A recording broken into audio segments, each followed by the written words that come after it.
قرأ الفاتحة بسم الله الرحمن الرحيم الحمد لله رب العالمين.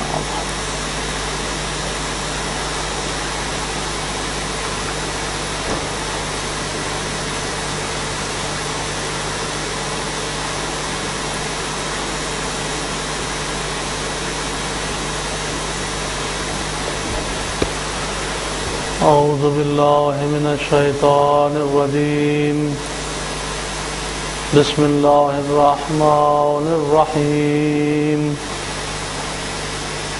الحمد لمن خلق الإنسان وعلمه البيان والتبيان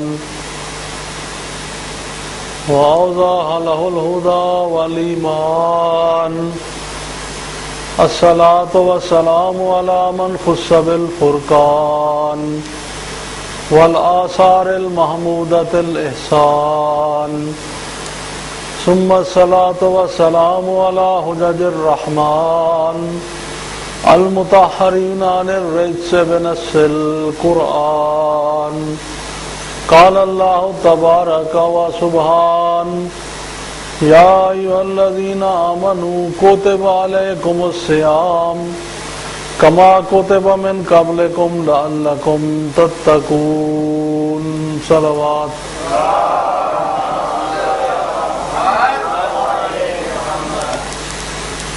ارشاد باری تعالیٰ ہو رہا ہے اے صاحبان ایمان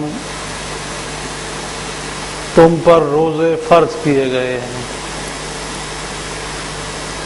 جیسا کہ تم سے پہلی امتوں پر فرض کیے گئے تھے. لعلکم تتقون تاکہ تم متقی ہو جاؤ.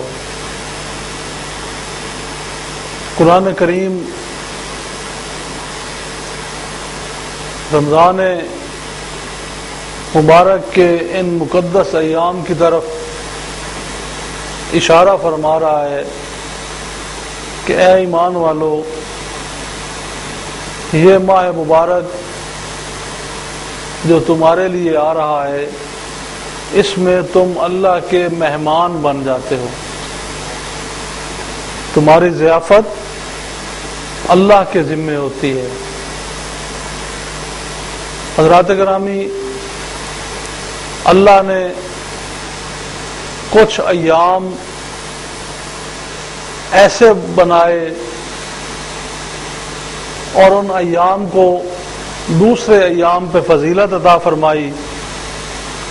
ان ایام کا بخشش سے انسان کی مغفرت سے انسان کی روحانی زندگی سے اس قدر گہرا ربط ہے کہ اگر انسان ان ایام سے فائدہ اٹھانے کی کوشش کرے تو انسان اپنی زندگی کی تقدیر بدل سکتا ہے. یہ ایام رمضان المبارک کی آمد ہے اور یہ وہ ماہ مبارک کہ جس کی آمد سے پہلے حکم ہے کہ اس شعبان میں انسان تیاری کرنے کی کوشش کرے. اس شعبان میں انسان اس قدر توبہ و استغفار کرے کہ انسان روحانی طور پہ تیار ہو جائے کہ رمضان المبارک کا استقبال کر رہا ہے. یہ شعبان المعظم کے ایام جو گزر رہے ہیں ان ایام آخری ایام میں خصوصاً حکم ہے کہ انسان اس قدر توبہ و استغفار جتنی زیادہ سے زیادہ کر سکتا ہے استغفر اللہ ربی واتوب الیہ اور ان کا ورد کرے کیونکہ اس قابل ہو جائے روحانی طور پہ کہ رمضان المبارک کا استقبال کر سکے. ماہ رمضان جو کہ اللہ کی رحمتوں کا مہینہ ہے اللہ کی برکتوں کا مہینہ ہے. امام رضا علیہ السلام فرماتے ہیں کہ اس کی راتیں ایسی راتیں ہیں کہ جن میں اللہ کی برکتیں نازل ہوتی ہیں. اس کے دن ایسے دن ہیں کہ جن میں اللہ کی رحمتوں کا نزول ہوتا ہے. اور مولا فرماتے ہیں کہ یہ ایام ایسے ایام ہیں کہ ان ایام میں جہنم بند کر دی جاتی ہے, جہنم کے دروازے مکفل کر دیے جاتے ہیں اور جنت کے دروازے کھول دیے جاتے ہیں. اور ہر شام کو منادی ندا دیتا ہے کہ کوئی ہے مغفرت طلب کرنے والا، کوئی ہے گناہوں سے جان چھڑانے والا، کوئی ہے جو بخشش کے طلبگار ہو. یعنی انسان کوئی اگر تھوڑی سی بھی اپنے دل میں امید رکھتا ہے اور اپنی طرف انسان مائل ہے توبہ کی طرف، تو اس کی رحمتیں جو ہیں پہلے سے دو گنا ہو کے انسان کی رحمت کو، انسان کو پکار رہی ہوتی ہیں کہ تو بخشش طلب کر، ہم تجھے عطا کرتے جائیں. یہ ایسا ماہ مبارک آ رہا ہے کہ انسان اگر اس میں اپنے آپ کو بخشوا لے تو وہ انسان خوش قسمت انسان ہے. اس ماہ مبارک سے استفادہ کرے، اپنی مغفرت کروا لے، توبہ قبول کروا لے، کیونکہ یہ اللہ کا وہ مہینہ ہے کہ جس مہینے میں انسان کی ہر سانس تسبیح کا درجہ رکھتی ہے. روزہ دار کی ہر سانس تسبیح کا درجہ رکھتی ہے، اور روزہ دار کا سونا بھی عبادت ہے. روزہ دار کا سونا بھی عبادت ہے. اور خداوند کریم ارشاد فرماتا ہے الصوم لی وانا اجزی بہی. حدیث قدسی کے جملے ہیں. ارشاد ہوتا ہے کہ روزہ میرے لیے ہے اور میں ہی اس کی جزا دوں گا. دوسرے مقام پر ارشاد ہوتا ہے الصوم جنۃ من النار. روزہ جہنم سے بچانے کے لیے ڈھال ہے. انسان اس ڈھال کو استعمال کرتے ہوئے اپنے آپ کو جہنم سے بچا سکتا ہے. اور معصومین علیہ السلام کی سیرت طیبہ جو ہے، اگر اس کا مطالعہ کیا جائے تو یہ بات سامنے آتی ہے کہ جب رمضان آتا تھا آل محمد بہت خوش ہوتے تھے، اور جب رمضان اختتام کی طرف بڑھ رہا ہوتا تو رو رو کے فریاد کرتے بار الہ تیری رحمتوں کا مہینہ جا رہا ہے، تیری برکتوں کا مہینہ جا رہا ہے. اور ہر امام کی سیرت طیبہ کا اگر مطالعہ کریں تو صاف بات سامنے آتی ہے کہ کم از کم 40 ختم قرآن کے اہل بیت کا ہر فرد کرتا تھا اس ماہ مبارک میں. کتنے ختم؟ کم از کم 40 ختم قرآن کریم کے، کیونکہ یہ قرآن فہمی کا مہینہ ہے، یہ قرآن کی بہار کا مہینہ ہے. اس میں ایسے ایام ہیں، اس میں شب ہائے قدر ہیں. ایک شب قدر جو ہے وہ 1000 مہینے سے بہتر ہے. ایک شب قدر خیر من الف شہر، قرآن کہتا ہے 1000 مہینے سے بہتر ہے. اور اس میں معصومین کی ولادتیں بھی ہیں، معصومین کی شہادتیں بھی ہیں. مختلف ایام مختلف حوالوں سے منائے جاتے ہیں، مگر رمضان کی رحمتیں اور برکتیں اتنی ہیں کہ آغاز سے لے کے انجام تک رحمت الہی کو اگر انسان پکارے تو انسان کبھی خالی ہاتھ واپس نہیں آتا. درود پڑھیں محمد و آل محمد. پریشان ہو گئے یہ باتیں سنیں، پھر درود پڑھیں محمد و آل.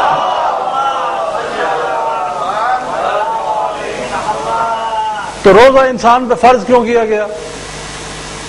یا ایھا الذین آمنوا، ایمان والو، کتب علیکم الصیام، تم پہ روزے فرض کیے گئے.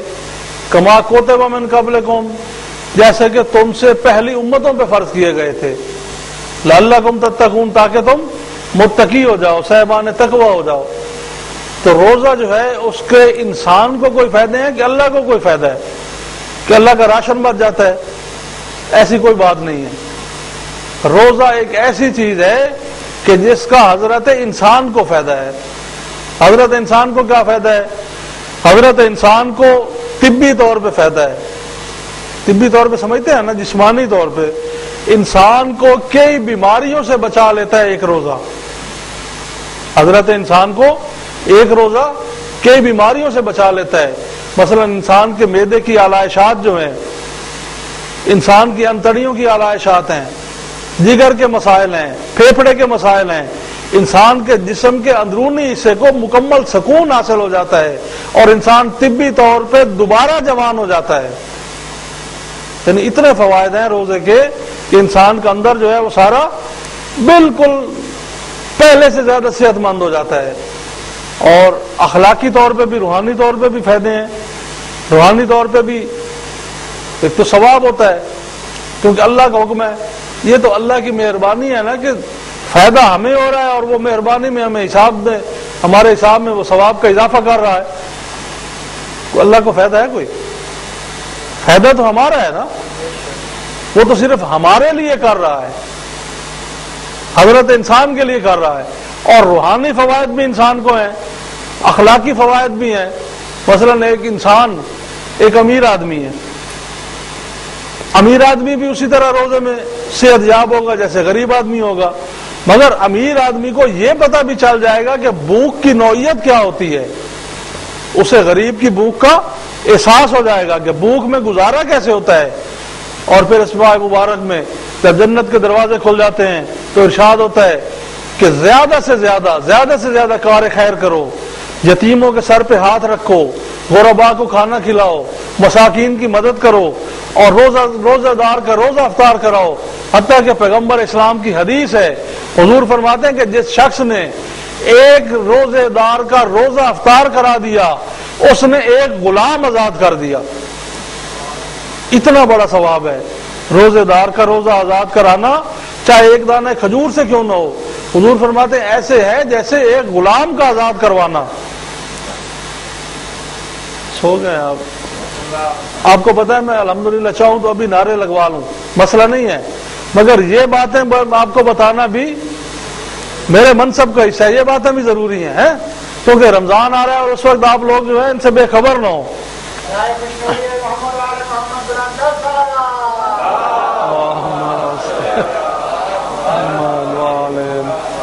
تو یہ روزے کے طبی فوائد ہیں، یعنی انسانی صحت کو یہ فوائد اس سے حاصل ہوتے ہیں. اور اخلاقی فوائد کہ غریب امیر جو ہے اس میں برابر ہیں. غریب کی بھوک کا امیر کو احساس ہو جاتا ہے. دیکھیے یہ اللہ کا حکم ہے، اللہ کا حکم ہے. حکم کیا ہے کہ اتنے بجے سے لے کے اتنے بجے تک تم نے کھانا کچھ نہیں ہے، چاہے وہ حلال چیز ہے. پہلے بھی انسان حلال ہی کھاتا ہے نا، حلال چیز ہے تمہارے لیے، بنی تمہارے لیے ہے، دنیا میں بھیجی تمہارے لیے گئی ہے، تمہارے سامنے پڑی ہے. مگر اللہ کا حکم یہ ہے کہ اتنے بجے سے لے کے اتنے بجے تک تم نے اسے ہاتھ نہیں لگانا، تم نے اسے کھانا نہیں ہے. جیسے آپ جائیں مثلا حج کے لیے یا عمرے کے لیے، آپ حالت احرام میں ہو تو کچھ حلال چیزیں وہاں بھی آپ پہ حرام ہو جائیں گی. اسی طرح یہاں بھی روزے میں بھی حلال چیزیں کچھ ایسی ہیں جو آپ پہ حرام ہو جاتی ہیں. وہاں کیوں حرام ہو گئی؟ آپ نے احرام باندھ لیا، اس لیے حلال چیزیں بھی حرام ہو گئی. کیوں کہ یہ شاعر اللہ میں سے ہیں، اللہ کی نشانیوں میں سے ہیں. اللہ کی نشانی ہے کیونکہ اللہ کے حکم کی پیروی کرنا، اس کے حکم کی اطاعت کرنا یہ شاعر اللہ ہے. بھائی صفا مروہ شاعر اللہ میں ہے، صفا مروہ جو ہے وہ شاعر اللہ کی ان صفا والمروہ من شاعر اللہ. صفا و مروہ اللہ کی نشانیوں میں سے ہیں. پھر صفا سے مروہ تک دوڑو کیونکہ یہاں اللہ کی وہ پیاری بی بی ہاجرہ جو ہیں انہوں نے اپنے بیٹے کے لیے پانی مانگتے ہوئے دوڑ لگائی تھی. سمجھ آ رہی ہے نا؟ انہوں نے ان کی سنت میں، ان کی تاثیر میں آپ لوگ بھی دوڑو، کعبے کے چکر لگاؤ کیونکہ یہ اللہ کی نشانی ہے. کعبے کے چکر لگاؤ، اللہ کی نشانی ہے. اسی طرح ایک ایک چیز، بھائی آپ جو حج پہ جاتا ہے شیطان کو جا کے کنکر مارو، وہ بھی اللہ کی نشانی ہے. بہرحال شیطان نے اگر گستاخی کی تھی تو حضرت ابراہیم علیہ السلام نے کہہ دیا تھا لاہور، بی بی ہاجرہ نے بھی کہہ دیا تھا، حضرت اسماعیل نے بھی کہہ دیا تھا. یہ تین مقامات جو ہیں جہاں شیطانوں کو کنکر مارتے ہیں، اگر نہیں مارو گے تو حج قبول نہیں ہوگی. کیوں؟ کبھی غور کیا آپ نے؟ بہرحال ان شخصیات نے جن کے سامنے آ کے شیطان نے کیا کیا تھا معلوم ہے آپ کو کہ جب حضرت ابراہیم حضرت اسماعیل کو لے کے جا رہے تھے ذبح کرنے کے لیے تو شیطان نے آ کے حضرت ابراہیم سے کہا کہ خواب کی بنیاد پہ بیٹے کو ذبح کرنے جا رہا ہے، بڑھاپے کی وجہ سے تیرے دماغ پہ اثر ہو گیا ہے. حضرت ابراہیم نے لا حول ولا پڑھا. اب حضرت اسماعیل سے آ کے اس نے یہی بات کی، حضرت اسماعیل نے لا حول ولا پڑھا. اب حضرت ہاجرہ کے پاس آ کے شیطان نے پھر یہی بات کی، بی بی ہاجرہ نے بھی لا حول پڑھا. جب بی بی ہاجرہ نے لاہور پڑھا تو شیطان نے کہا کہ میں تو اتنے حلیے بدل کے آیا تھا، اتنا اچھا شریف آدمی بن کے آیا تھا، اتنے اچھے لباس میں، اتنا یعنی مسلمانوں کی طرح صورت شکل بنا کے آیا تھا، بی بی آپ نے مجھے پہچانا کیسے؟ بی بی ہاجرہ نے جو جملہ فرمایا وہ قیامت تک کے لیے راہ ہدایت ہے۔ بی بی نے فرمایا کہ تیری پہچان تو انتہائی آسان ہے، جو کوئی بھی جہاں بھی کبھی پیغمبر کے دماغ پہ اعتراض کرے شیطان تو وہی ہوتا ہے۔